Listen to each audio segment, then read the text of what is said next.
Bismillahirrahmanirrahim. Assalamualaikum warahmatullahi wabarakatuh. Bapak-bapak, ibu-ibu, mas-mas, mbak-mbak, khususnya adik-adikku sekalian yang dirahmati Allah dimanapun Anda berada. Kembali di IIP Channel bersama saya, IIP Wijayanto. Kali ini kita akan membahas tema 3 sebab mantan belum mau kembali. Ya, kita sudah berusaha, kita juga terus meningkatkan usaha kita agar mantan mau kembali kepada kita. Kita terus berusaha menghubunginya, tapi dia tetap menolak apapun cara kita untuk bisa bicara dengan dia. Ya, kita coba ganti nomor telepon. Setelah dia tahu itu nomor telepon kita, dia blokir. Kita buat akun WhatsApp baru. Setelah dia tahu itu akun WhatsApp kita, setelah itu dia blokir. Ya, nah, dia belum mau kembali kepada kita. Jadi ketika dia masih menolak, menghindar, sebenarnya kan sederhana, itu adalah tanda dia belum mau kembali kepada kita. Nah, sekarang kenapa mantan belum mau kembali kepada kita? Itu pertanyaan yang mungkin sering muncul di dalam hati dan pikiran kita.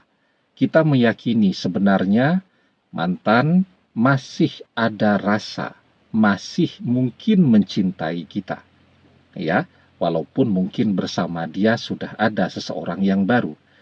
Tapi hati mantan itu masih menyisakan rasa cinta kepada kita. Kenapa dia belum kunjung mau kembali juga kepada kita? Nah, jawabannya sebab yang pertama tadi, karena bersama mantan ada orang lain. Ya, ada orang ketiga. Walaupun di dalam hatinya mungkin masih menyisakan rasa cinta kepada kita, tetapi rasa cintanya, rasa sukanya, rasa bahagianya kepada orang ketiga atau pasangan barunya itu melebihi rasa cintanya kepada kita. Itu yang menjadi sebab kenapa dia lebih memilih bersama pasangan barunya. Dia berhasil menemukan seseorang yang lebih segalanya dari kita. Jika demikian, apa yang harus kita lakukan? Nah, solusinya kita harus terus berusaha ya untuk menjadi lebih baik, menjadi lebih keren, menjadi lebih kaya daripada pasangan baru mantan. Karena ketika kita melampaui segala yang dimiliki oleh pasangan baru mantan tadi, disitulah mantan mulai berpikir untuk kembali kepada kita lagi. Ya, tetapi selama pasangan barunya lebih segalanya dari kita, ya mantan akan fokus kepada pasangan barunya dan tidak pernah melirik kepada kita lagi.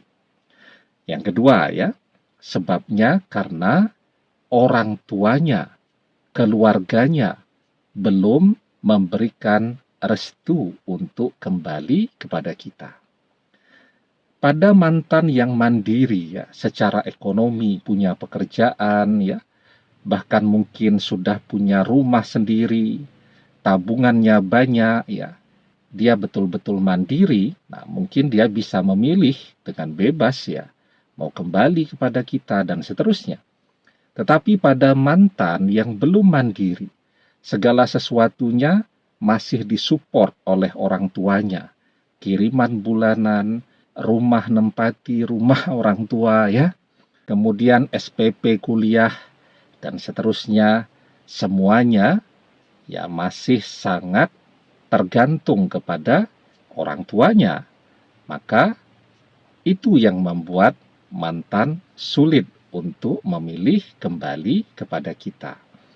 Jika memang persoalannya belum mendapatkan restu dari orang tua. Nah, sekarang kita juga harus memikirkan selain bagaimana caranya mendekat kepada mantan, kita juga harus mulai mencoba berkomunikasi dengan orang tuanya ya.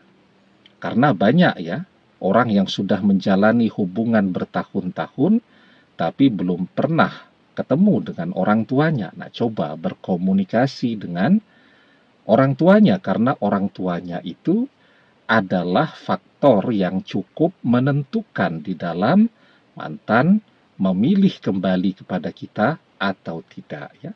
Banyak loh ya orang yang tidak mau misal menikah dengan seseorang tetapi orang tuanya amat sangat menginginkan untuk membahagiakan orang tuanya, dia menerima perjodohan itu ya. Nah, kemudian sebab yang ketiga, ini yang paling penting ya. Tapi sebelum kita bahas lagi lebih jauh, jangan lupa yang belum subscribe untuk memencet tombol subscribe dan menyalakan lonceng notifikasi agar Anda selalu mendapatkan pemberitahuan video-video terbaru dari channel kesayangan kita ini. Dengan subscribe, doa-doa kita selalu terhubung sehingga kita selalu bisa berdoa bersama-sama ya. Saya juga mengucapkan ribuan terima kasih kepada semua yang sudah subscribe ke channel kesayangan kita ini. Terus ikuti video-video terbaru kita. Semoga bisa menjadi sesuatu yang bermanfaat untuk Anda semua. Dan saya doakan semua subscriber di channel kesayangan kita ini bisa segera bersama dengan orang yang ia cintai. Amin. Nah, kemudian yang ketiga nih, yang paling penting, karena kita belum mapan.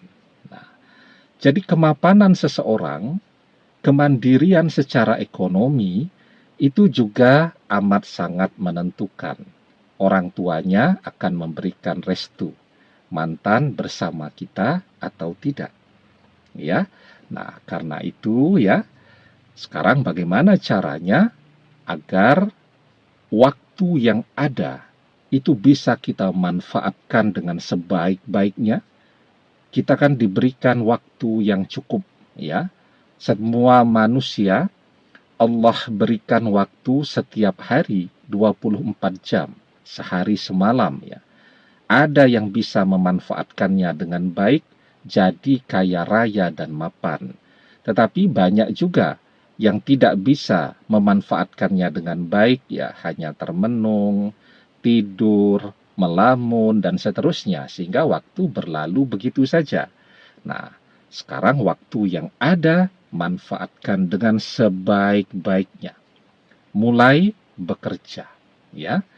Insya Allah, ketika kita memulai untuk bekerja, kita akan tahu apa yang paling tepat untuk kita kerjakan yang akan menjadi sumber nafkah utama bagi kita. Ya, dan siapa yang berusaha paling keras, dia akan mendapatkan rezeki yang paling banyak. Maka di dalam surat An-Najm ayat ke-39 kita diajarkan wa an laisa lil insani illa masya'a, dan bahwasanya seorang manusia tiada memperoleh selain apa yang telah diusahakannya.